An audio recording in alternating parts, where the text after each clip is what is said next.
Hello बच्चों, आइए प्रश्न समझते हैं। हमारा प्रश्न है, कोशिका चक्र की विभिन्न प्रावस्थाओं के दौरान निम्नलिखित घटनाएं होती हैं।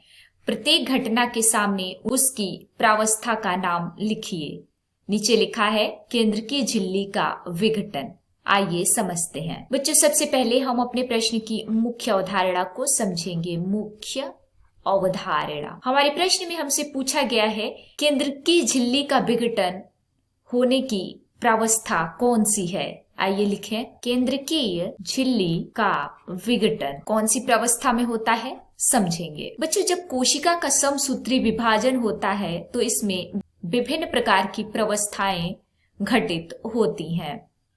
आइए लिखें, कोशिका में जब समसूत्री विभाजन होता है, समसूत्री विभाजन, तो इसमें विभिन्न प्रकार की प्रावस्थाएं आती हैं। विभिन्न प्रकार की प्रावस्थाएं आती हैं। एम प्रावस्था उन्हीं में से एक है। जो एम प्रावस्था होती है बच्चों, इसमें भी 4 अवस्थाएं आती हैं। कौन कौन सी हैं और उनमें क्या क्या घटनाएं घटित होती हैं, समझेंगे। एम प्रावस्था के अंतर्गत जो पहली प्रावस्था आती है उसको हम प्रोफेज कहते हैं, दूसरी प्रावस्था मेटाफेज, तीसरी एनाफेज तथा चौथी प्रावस्था है टीलोफेज। आइए एक एक करके समझते हैं। बच्चों, प्रोफेज प्रावस्था में क्रोमैटिन तंतु क्रोमोसोम में संघनित हो जाते हैं। क्रोमैटिन तंतु क्रोमोसोम में संघनित हो जाते हैं और इसी प्रावस्था में केंद्रकीय झिल्ली विघटित होना शुरू होती है। मेटाफेज में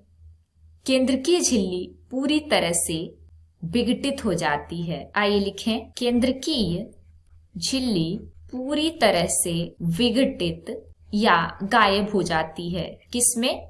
मेटाफेज प्रावस्था में। तीसरा है एनाफेज। एनाफेज में 2 गुणसूत्र अलग होने लगते हैं, यानी अर्ध गुणसूत्रों का विभाजन होने लगता है। अर्ध गुणसूत्रों का विभाजन एनाफेज में होता है और टीलोफेज में केंद्रक आवरण पुनः बनने लगता है। तो हमारे प्रश्न में पूछा गया था कि केंद्रकीय झिल्ली का विघटन कौन सी प्रावस्था में होता है बच्चों? तो यह केंद्रकीय झिल्ली का विघटन मेटाफेज प्रावस्था में होता है। आइए लिखें, मेटाफेज प्रावस्था। उम्मीद है आपको प्रश्न पूरी तरह से समझ में आ गया होगा। धन्यवाद।